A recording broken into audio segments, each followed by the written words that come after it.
오늘 전해드릴 말씀은 누가복음 24장 44절에서 53절까지의 말씀입니다. 말씀을 읽겠습니다.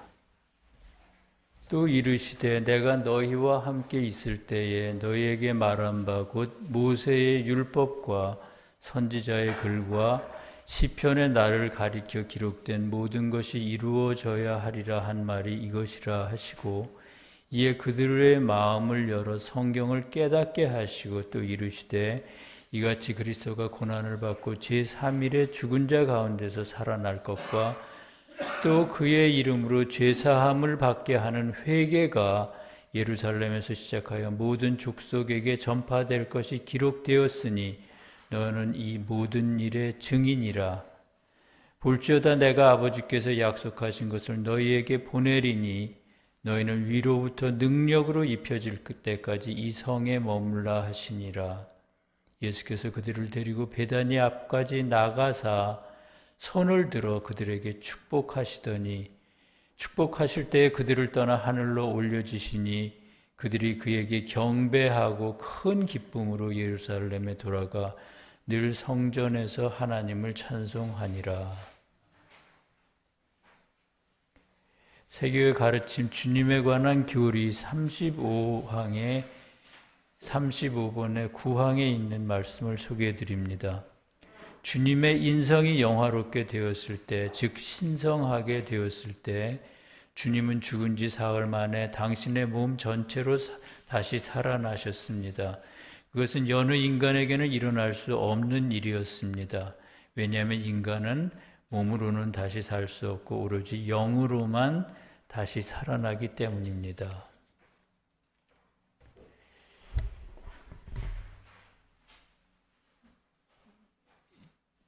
(3년) 전이죠. 서울세교회를 위해서 많은 헌신을 하셨던 이한구 장로님께서 돌아가셨습니다. 주님께로 돌아가셨습니다. 아마 주님의 큰 은혜로 천국에서 지금쯤 편안하게 쉬실 것이라고 생각되고 평소에 그분이 지키려고 하셨던 양심과 신념대로 천국에서 아름다운 삶을 살고 계실 것이라고 생각합니다.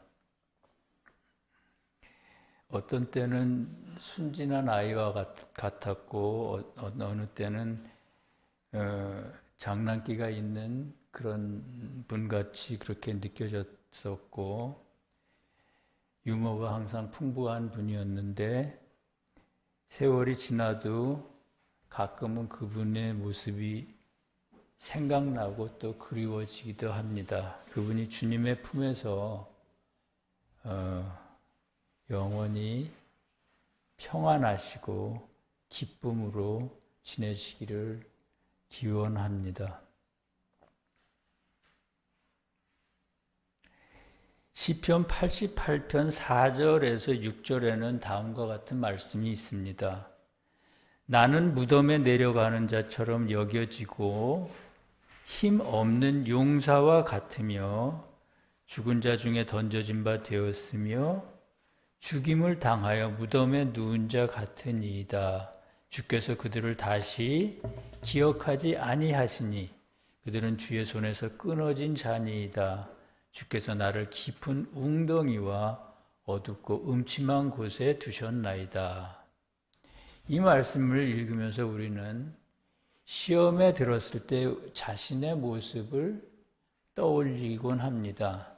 시험 중에는 종종 손과 발이 묶인 사람처럼 아무 힘을 쓸 수 없거나 또 죽임을 당해 웅덩이에 버려진 것과 같은 그런 느낌을 가지기 때문입니다. 그러나 사실 이 말씀은 주님이 세상에 계실 때 겪으셨던 시험, 혹독한 시험에 대해 묘사한 것입니다. 아시는 것처럼 주님은 세상에 오셔서 이루 말할 수 없는 시험을 당하셨습니다.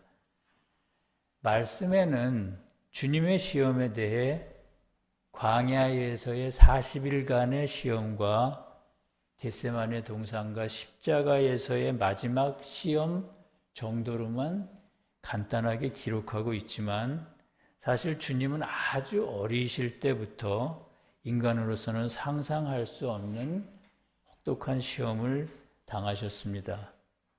얼마나 시험이 깊었으면 죽임을 당해 무덤에 던져진 것 같다고 하셨고요. 아버지마저 당신을 기억하지 않는다고 하셨을까요? 주님은 그 모진 시험을 이기심으로써 지옥을 정복하시고 천국과 지옥의 무너진 질서를 본래대로 되돌려 놓으셨습니다. 오늘 본문에는 무덤에서 살아나신 주님이 하늘에 오르시기 전 마지막으로 예루살렘에 모인 제자들 앞에 나타나시어 말씀을 전하시는 모습을 그리고 있습니다.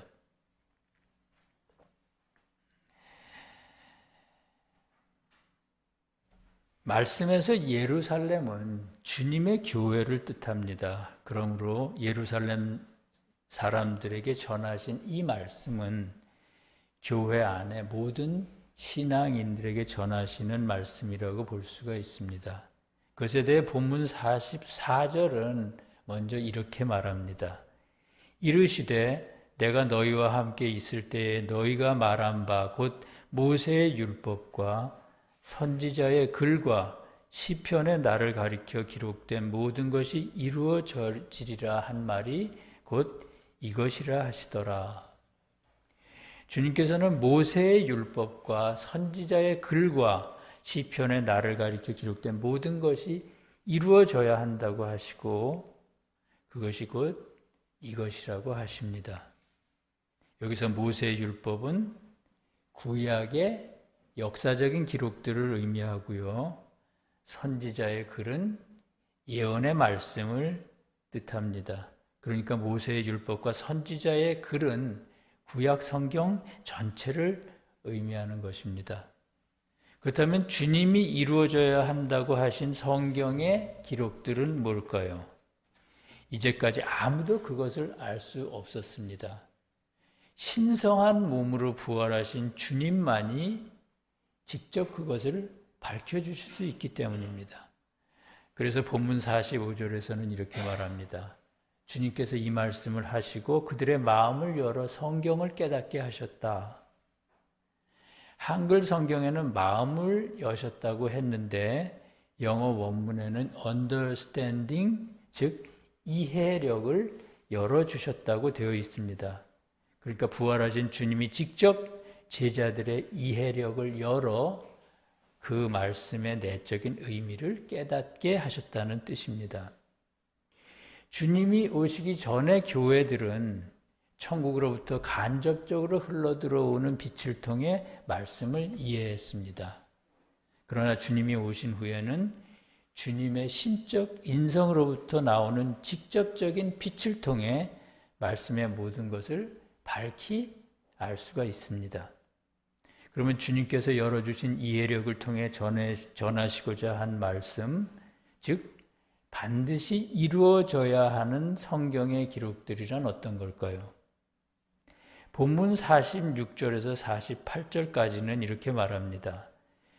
그리스도가 고난을 받고 제3일에 죽은 자 가운데 살아날 것과 또 그의 이름으로 죄사함을 받게 하는 회개가 예루살렘에서 시작하여 모든 족속에게 전파될 것이 기록되었다라고 말합니다.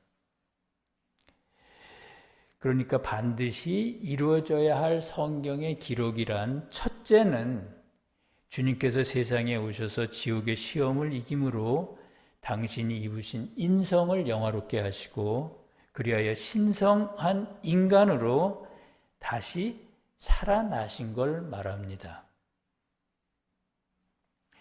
모세 오경에 등장하는 아브라함과 이삭과 야곱이 모두 주님을 표상합니다. 예언서의 모든 내용들이 주님의 싸움과 심판을 나타냅니다. 시편의 말씀도 마찬가지입니다. 다윗은 진리로 세상에 오신 주님을 나타내고요. 이방인들과 다윗의 싸움은 지옥을 상대로 한 주님의 싸움을 나타냅니다. 혹자는 말하기를 주님의 인성의 영화와 부활이 왜 그렇게 중요하냐 이렇게 말하죠. 그러나 그것에 대해 계시록 해설 806의 3항은 이렇게 말합니다. 주님은 당신의 인성을 영화롭게 또는 거룩하게 만드심으로써 지옥을 영원히 굴복시키셨다. 왜냐하면 그렇게 함으로써 주님은 첫 번째 원리로부터 마지막의 것을 수단으로 영원히 그리고 완전하게 활동하시기 때문이다. 주님의 신성한 활동은 그런 방법으로 세상의 가장 낮은 사람에게까지 미친다. 그렇지 않으면 주님의 천국의 첫 번째 사람들에게만 미쳤을 것이고 가장 낮은 사람들에게는 그들을 통해 간접적으로만 미쳤을 것이다. 그러므로 주님이 오시기 전 일어났던 것처럼 천국의 첫 번째 사람들이 무너졌을 때 사람들 가운데서 하나님의 활동은 끝났을 것이고 그리하여 인간은 어떤 방법으로도 구원받을 수 없었을 것이다. 세상에서 입으신 인성을 통한 주님의 신적 활동을 가리켜 가장 낮은 사람에게까지 흘러들어오는 주님의 직접적인 임류라고 부른다. 이렇게 말합니다. 내용이 좀 어렵죠. 주님이 첫 번째 원리로부터 마지막을 것을 수단으로 영원히 그리고 완전하게 활동하신다는 것이 무슨 뜻일까요? 주님의 신성은 주님으로부터 나와 천국을 거쳐 자연계 인간에게로 흘러들어오고 인간 안에서는 속사람으로부터 겉사람의 가장 바깥쪽에 감각에까지 흘러들어오는데 그때 가장 힘이 있고 완전한 신성으로서 활동한다는 것입니다. 주님이 세상에 오시기 전에는 천국을 통해서 간접적으로 인간에게로 주님의 신성 또는 주님의 생명인 사랑과 지혜가 흘러들어왔습니다. 주님이 오시기 직전에는 인간이 너무 악해서 그렇게 간접적으로 흘러들어오는 빛이 주님의 생명이 우리의 겉사람 가장 바깥쪽의 감각에까지 흘러들어올 수가 없었습니다. 그래서 주님은 직접 우리와 똑같은 인간의 몸으로 세상에 오셔서 직접 우리의 눈을 가리고 있는 것들을 걷어내 주시고 우리의 의지를 직접 바꿔주시기로 작정하셨습니다. 그것은 영원 전부터 주님의 계획이었습니다. 왜냐하면 인간의 본성인 자아는 언제든지 주님으로부터 멀어질 수 있고 그리고 한없이 다시는 주님께로 돌아올 정도로 한없이 멀어지는 그런 성품이었기 때문입니다.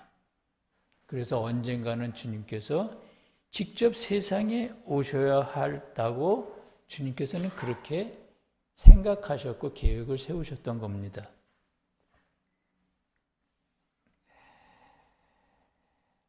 만약 주님의 신성인 사랑과 지혜가 천국의 천사들에게만 있고 자연계에는 미치지 못한다면 또는 인간의 속사람 안에만 있고 겉사람의 감각에까지 미치지 못한다면 우리가 사는 세상은 언제까지나 지옥이 될 것입니다.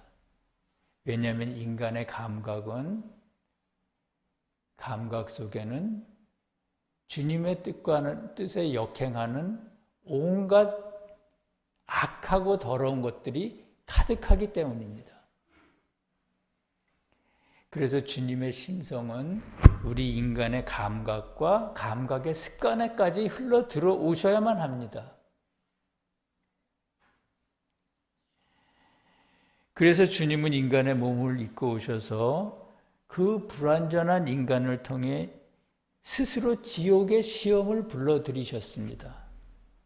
왜냐하면 주님이 완전한 인간, 완전한 신성으로 세상에 오셨다면 지옥은 주님의 근처에도 올 수 없었기 때문이죠.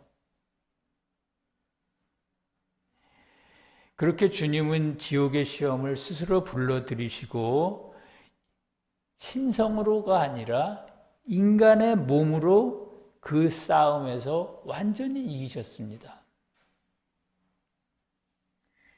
그 결과 주님의 그 불완전한 인간은 거룩한 인간이 되었습니다. 그 거룩한 인간, 주님이 거룩한 인간으로 되셨다는 증거가 바로 주님이 영으로 부활하신 것이 아니라 육신의 몸으로 부활하신 것입니다. 그것을 말씀에서는 주님이 부활하신 자리에 아무것도 육신에 속한 것이 남아있지 않았다. 꼭 그렇게 기록하고 있는 것입니다. 그러므로 부활하신 주님에게서 직접 나오는 진리가 완전한 진리입니다. 완전히 우리와 우리의 육신에 속한 것들을 바꿔주실 수 있는 그런 진리라야 완전한 진리이기 때문이죠. 주님의 영화와 부활이 중요한 이유가 바로 그것입니다. 그렇다면 반드시 이루어져야 할 성경의 기록 중 두 번째는 어떤 걸까요? 주님의 이름으로 죄사함을 받게 한 회개가 예루살렘에서 시작된다는 것입니다. 주님의 이름으로 죄사함을 받게 하는 회개가 예루살렘에서 시작되어 모든 족속들에게 전파될 것이라고 하십니다. 여기서 주님의 이름은 주님의 신적 인성, 즉 신성한 인간이신 주님을 의미합니다. 그러므로 이 말씀은 주님의 신적 인성에 기대지 않고는, 그 신성한 인간의 능력에 기대지 않고는 실질적인 회개가 이루어질 수 없다는 뜻입니다. 그리고 그러한 회개는 부활하신 주님을 믿는 새 교회로부터 시작된다는 뜻입니다. 여기서 예루살렘은 주님께서 새로 세우시는 교회를 나타내기 때문이죠. 회개에 대해서 참된 기독교 528번은 이렇게 말합니다. 실질적인 회개는 스스로를 검토하여 죄를 인정하는 것이고 주님께 기도해서 새로운 삶을 사는 것이다, 이렇게 말합니다. 회개는 입술로만 하는 게 아니고 죄의 고백과 함께 똑같은 행동을 되풀이하지 않는 것이라는 거죠. 그렇기 때문에 진정한 회개와 죄의 용서를 받으려면 지옥을 이기고 육신으로 살아나시는 주님을 믿어야만 합니다. 아무리 의지가 강한 사람이더라도 똑같은 행동을 되풀이하지 않기란 대단히 어렵습니다. 어쩌면 남이 보는 데서는 그런 것처럼 보일 수가 있겠죠. 그러나 혼자 있을 때 그렇게 하기란 대단히 어렵다는 겁니다. 왜냐하면 그것은 영과의 관계에서 이루어지는 일이기 때문입니다. 지옥의 악령들과의 싸움에서 이루어져야 악령들과의 싸움에서 이루어질 수 있는 것인데, 지옥의 악령은 아무리 의지가 강한 사람도 이길 수 없습니다. 육신으로 부활하신 주님에게서 나오는 신성한 능력으로만 이길 수가 있습니다. 그래서 우리는 부활하신 주님을 믿고 의지해야 합니다. 그 신성한 인간이신 주님에게서 나오는 능력만 완전하기 때문이죠. 여기서 완전하다는 건 천국에 계신 주님의 능력이 불완전하다는 뜻이 아닙니다. 천국에 계신 주님의 여호와의 능력이나 세상에 오신 부활하신 주님의 능력이나 똑같은데, 다만 인간에게 미치는 그 영향력이 간접적으로 미치느냐 아니면 직접 인간과 서로 부딪히며 살을 맞대고 인간에게 미치느냐 하는 그 차이가 다르다는 거죠. 그래서 주님께서는 예루살렘에 모인 모든 제자들, 육신으로 살아나신 주님을 믿는 모든 주님의 제자들에게 너희는 이 모든 일의 증인이라고 하셨습니다. 말씀을 마치시고 주님께서 제자들을 데리고 베다니 앞까지 나가셨습니다. 그리고 그들에게 손을 들어 축복하신 후 하늘로 올라가셨습니다.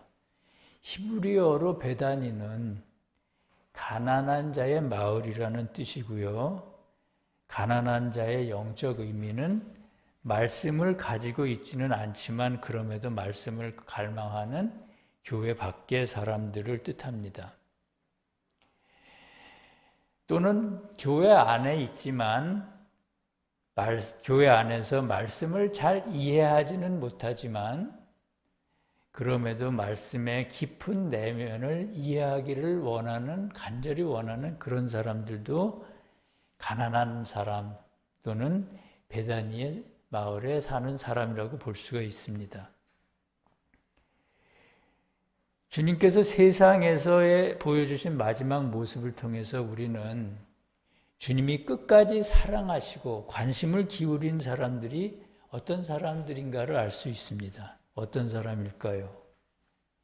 주님께서는 당신의 교회 안에 있는 사람들, 특별히 신실한 교인들과 그리고 교회 밖의 사람들이라도 말씀의 진리를 갈망하는 순수한 사람들을 사랑하셨습니다.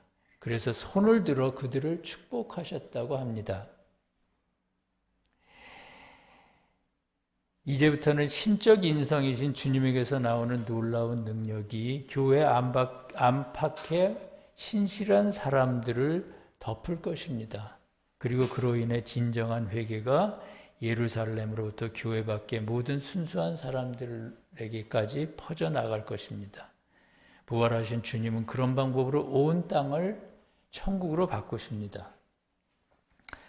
사랑하는 성도 여러분, 무덤에서 살아나신 주님이 하늘에 오르시기 전 제자들에게 마지막으로 가르치신 것은 주님이 오셔서 이루고자 하셨던 하나님의 의가 무엇인가 하는 것이었습니다. 그 첫째는 주님이 고난을 받으시고 인성을 영화롭게 하신 것과 그렇게 해서 육신으로 부활하시는 일이었습니다. 둘째는 그로 인해 세워지는 새교회를 시작으로 진정한 회개의 불길이 교회 밖으로 퍼져나가는 것이었습니다. 앞에서도 말씀드렸지만 진정한 회개와 죄의 용서는 입술로만 이루어지는 게 아닙니다. 스스로 죄를 인정하고 주님께 의지해 다시는 되풀이하지 않아야 합니다. 그래서 그것은 아주 힘듭니다. 아주 너무나 힘든 일입니다. 신적 인성이신 주님께 기대야만 하는 일입니다. 어떤 사람이 과연 주님의 은혜로 진정한 회개에 이를 수가 있을까요? 새벽에 무덤을 찾았던 여인과 시몬과 같은 사람입니다. 시몬과 같이 진리에 순종하는 사람입니다. 슬퍼하며 엠마오로 가는 사람들과 말씀의 진리를 갈망했던 베다니의 순수한 사람들이었습니다. 그들처럼 진리를 향한 열심이 우리에게도 있어야 하겠습니다. 아무리 해도 무기력하고 열심히 생기지 않을 때가 있죠. 그럴 때는 사소해 보이는 선한 일을 매일 하나씩 실천해 보시기 바랍니다. 누워만 있던 사람은 일어나 공원을 산책하는 것도 좋겠죠. 주변을 깨끗이 정리하는 습관을 가지는 것도 좋을 겁니다. 매일 정해진 시간에 단 10분이라도 말씀의 어떤 구절을 읽는 것도 좋은 일일 겁니다. 그러다 보면 기적과 같이 우리를 축복하시는 살아있는 주님의 손길을 느낄 수가 있습니다. 주님의 그런 은혜와 축복이 서울세교회 모든 성도와 진리를 사랑하는 모든 이들에게 함께 하시기를 간절히 기도합니다. 그를 믿지 아니하는 자는 하나님의 독생자의 이름을 믿지 아니함으로 벌써 심판을 받은 것이니라. 아멘. 함께 기도하겠습니다. 사랑과 자비의 주님 감사합니다. 주님께서는 세상에서의 마지막 가르침을 통해 주님이 고난을 받음으로 당신의 인성을 영화롭게 하시고 그러므로 신성한 몸으로 부활하셨다는 것과 신성한 인간이신 주님을 믿는 새 예루살렘 교회로부터 진정한 회개의 불길이 일어남을 말씀하셨습니다. 많은 사람들이 믿음만으로 죄의 용서가 이루어진다고 믿을 때 저희는 믿음과 사랑으로 그것이 가능함을 믿었습니다. 저희가 잘나서가 아닙니다. 주님께서 주신 양심을 지키려고 노력했을 뿐입니다. 주님께서는 그런 작은 믿음을 보시고 마지막 새교회로 저희들을 모아주셨습니다. 그 모든 것에 감사드리고 주님께 또한 무한한 영광을 돌립니다. 이제 저희가 신적 인성이신 주님에게서 나오는 능력의 믿음, 즉 사랑이 있는 믿음을 받기를 간절히 원하오니 주님 그 믿음을 저에게 주시옵소서. 그 믿음으로 오랫동안 고대하던 진정한 회개와 죄의 용서가 이루어지도록 도와주시옵소서. 주님 저희들에게 진리에 대한 열심이 부족하오니 열심을 주시옵소서. 주님 다음 주면 저희 교회를 위해 희생하시고 헌신을 아끼지 않았던 이한구 장로님이 주님의 품에 돌아간 지 3년이 됩니다. 주님 그의 영혼을 천국에서 보살펴 주시옵소서. 그가 세상에서처럼 진리에 대해 알기 쉽게 알려달라고 주님을 조를 때 주님께서 자세히 깨우쳐 주시고 그를 축복하여 주시옵소서. 주님 이한구 장로의 가족들에게도 큰 축복을 내려주시옵고 그들이 새교회를 더욱 사랑하도록 인도하여 주시옵소서. 나라와 권세와 영광이 우리 주 예수 그리스도께 영원히 있사옵나이다. 아멘.